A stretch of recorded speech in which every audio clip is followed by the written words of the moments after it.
খারাপ বন্ধুর সাথে সময়টা নষ্ট করবেন না, খারাপ বন্ধুর সঙ্গে সময় দিবেন না। খারাপ বন্ধুরা যেখানে আড্ডা দিচ্ছে ওই মজমাতে বসবেন না, ওখানে গিয়ে আড্ডা দিতে যাবেন না। খারাপ বন্ধু আপনাকে এমনভাবে প্রভাবিত করবে, আপনার চরিত্র, ঈমান, আমল এমনভাবে নষ্ট হয়ে যাবে যা আপনি কখনো কল্পনাই করতে পারবেন না। ঠিক কিনা বলেন? আমার উস্তাদ আমাকে বলতেন যে আসিফ শোন, খারাপ বন্ধু তারা হচ্ছে চোরের মতো। খারাপ বন্ধুরা তোর ঘন্টার পরে ঘন্টার সময় এমনভাবে নষ্ট করবে, তোর যে জীবনের সবচেয়ে দামি নিয়ামত নষ্ট হয়ে গেল তুই কল্পনাই করতে পারবি না। আরে চোর তো 2 টাকা চুরি করলো আমাদের খারাপ লাগে, চুরি কেন করলো? আমরা খারাপ ফিল করি, কষ্ট লাগে, আঘাত লাগে। কিন্তু আমাদের বন্ধুরা এমনভাবে আমাদের সময়গুলোকে চুরি করে ফেলে, পুরো দিনের প্ল্যান নষ্ট করে দেয়, অ্যাক্টিভিটিস নষ্ট করে দেয়, চরিত্রকে নষ্ট করে দেয়, সময়কে শেষ করে দেয়। এরা এমন একটা চোর যে চোররা চুরি করলেও আমরা বুঝে উঠতে পারি না। ঠিক কিনা বলেন? একবার নিজেকে নিয়ে ভাবেন যে আপনি কত দিন, কত ঘন্টা, কত মাস এই খারাপ বন্ধুদের সঙ্গে মিশে সময়গুলো নষ্ট করেছেন, ড্রিম থেকে পিছিয়ে গিয়েছেন, স্বপ্ন থেকে, গন্তব্য থেকে আপনি কতটা ছিটকে পড়েছেন। Have you ever thought of it? একবার ভেবে দেখেছেন কখনো?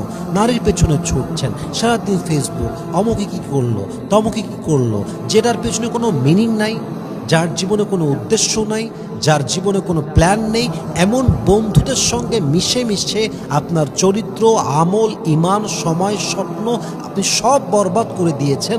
অথচ আপনার মাঝে আজ অবধি অনুধাবন যে আপনি করবেন, রিয়েলাইজ যে করবেন, এতটুকু আপনার ভেতরে ফিলিংস কাজ করে নাই। ঠিক কিনা বলেন? খারাপ বন্ধু আপনাকে বড্ড এফেক্ট করবে, বড্ড নষ্ট করে ফেলবে, আপনি কল্পনাই করতে পারবেন না।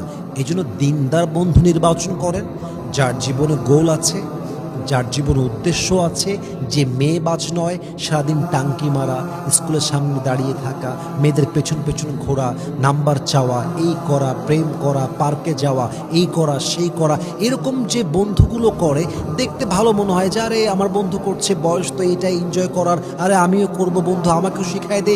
এই ধান্দায় গেলেন তো জীবন শেষ। এই ধান্দায় গেলেন মানে জীবনটা বরবাদ।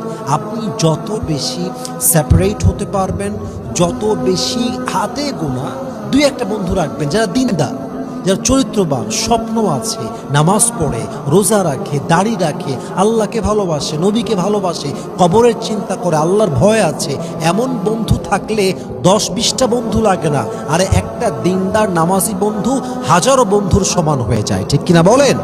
আল্লাহ প্রত্যেকটা যুবককে যেন ইমানদার বন্ধু নির্বাচন করার তৌফিক দান করে। সবাই আমিন।